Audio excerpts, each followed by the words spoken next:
privy to a very rare event this week. I heard Dan Brown, of all people, in an interview on BBC's Hard Talk.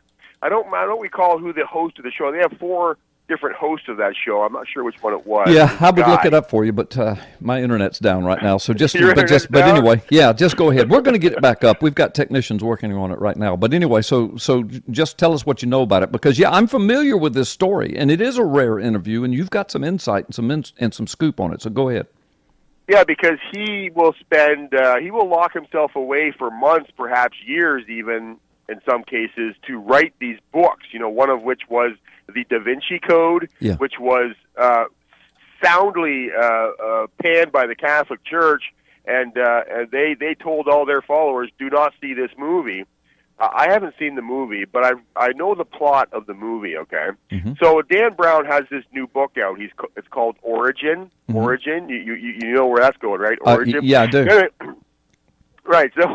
So anyway, before the host gets on with the interview about his new book, Origin, he says, let's go back to the Da Vinci Code, because the Da Vinci Code the premise of it is based around this group called the Priory of Sion. Have you ever heard of the Priory of Sion? I have. I'm familiar with the Da Vinci Code. Mm-hmm.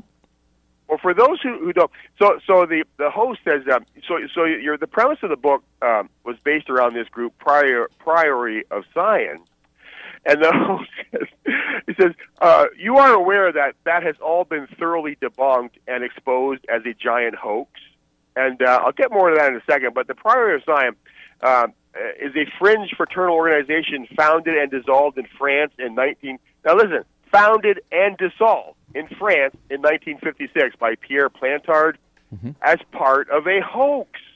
In the 1960s, Plantard created a fictitious history for that organization, describing it as a secret society founded by Godfrey of Bouillon on Mount Zion in Jerusalem in the year 1099. Now, he made all this up, right?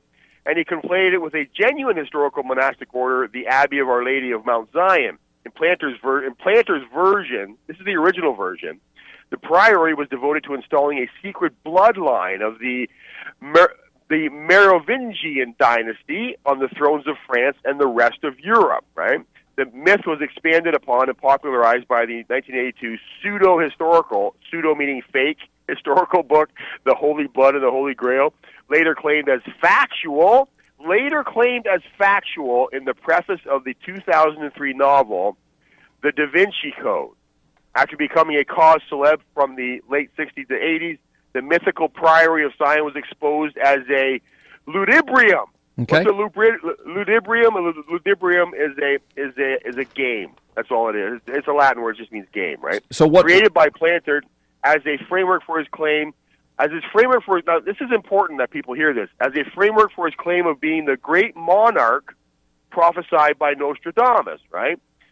Evidence presented in support of his historical existence and activities before 1956 was discovered to have been forged and then planted in various locations around France, et cetera, et cetera. Now listen to this. Last sentence here. The Priory of Sion myth has been exhaustively debunked by journalists and scholars as one of the greatest hoaxes, Carl, of the 20th century. And the book and the movie, Dan Brown's book and movie, were all centered around a giant hoax, one of the greatest hoaxes of the 20th century, the Da Vinci Code, okay? So the host of the show asked him about this. What do you have to say about that, okay? He says, well, at the time, I really believed that it was true. At the time I wrote the book, I genuinely believed it was, because his books are all listed in fiction, right? Science fiction and all that. Mm-hmm. But all of his books are based around beliefs that he holds to be true, genuinely holds these beliefs. And he said when he wrote the book, he did some research, and he genuinely held this to be true. So either he is the worst researcher ever, or he has some kind of misanthropic purpose to doing all of this for whatever reason. I'm not sure, but it's either one or the two. I mean, all of the evidence for the Priory of Sion being a giant hoax is readily available. I did 2 days worth of research and found it. It's a hoax. It's been debunked by not just the Catholic Church, but scholars and historians around the world have said this was a hoax ginned up to get some to get this guy's people in as monarchs into France and the rest of Europe.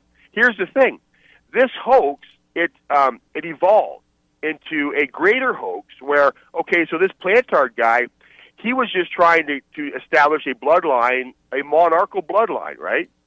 The great monarch prophesied by Nostradamus. He was trying to establish him and his family as in that bloodline. Well, the hoax evolved into a greater hoax, the bloodline of Jesus Christ, where, and this is where the movie takes over, where they claim that evidence has been formed of a bloodline between Jesus and Mary of Magdalene having children, and that bloodline is supposed to supplant the bloodlines of actual entitled monarchies throughout the world. That was the essence of the movie, right? Well, let me just break in and say, so in other words, the final analysis is this guy is the world's worst researcher. He has made millions and millions and millions of dollars off the world's largest hoax, not only off the world's largest hoax, but a hoax that he now admits that he believed. Okay, but he's not called a conspiracy theorist. You and I are called conspiracy theorists all the time, and then when the so-called conspiracy theories that we were propagating turn out to be absolute fact and wind up in the mainstream media, of course nobody ever calls and apologizes, of course, but we don't care. Right. I'm just saying, I mean, the hypocrisy of because the bottom line is, this dude, see, he's playing to the narrative of the leftists, so they've made him famous. The narrative of the leftists is there is no God. Jesus Christ is a hoax. The whole gospel is a hoax. The Word of God's a hoax. And so, therefore, the leftists promote him, prop him up, Hollywood, make him a multimillionaire, regardless of the facts that everything that was the foundation of what he was writing to is a proven hoax and declared to be one of the biggest hoax in world history. And his response, basically Hillary Clinton's response, well, that's in the past. Okay. Well, you're stealing my thunder here a bit. Not only did he buy into the original lesser hoax, he also bought into the greater evolved hoax of Jesus and Mary of Magdalene had children, and there was evidence of Mary of Magdalene's tomb, which has also been proven to be false, and that there is this lineage that came from Jesus and Mary of Magdalene, or Mary Magdalene rather, and that this lineage belongs on in certain seats of power, and that's what the movie's all about. And that also has been proven to be a complete and total hoax. And he said to the interviewer, "Well, at the time I believed it." Here's the greater point here, Carl, because this all ties into his new book, Origin, which he said that everything that's in Origin he believes to be true. And Origin is around this evidence that's discovered of proof of evolution. Finally there's proof of evolution, because none exists today, right?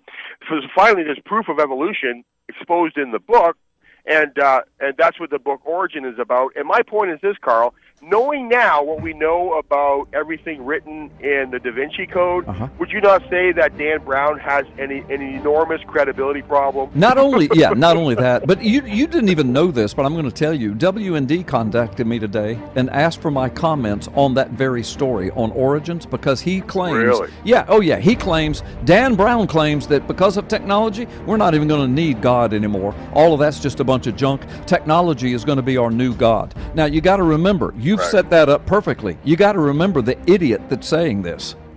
I mean, the mentally deranged leftist, psychotic sociopath that's saying this. Yeah. But anyway, hey, Mike, listen, I'm going to put you on hold.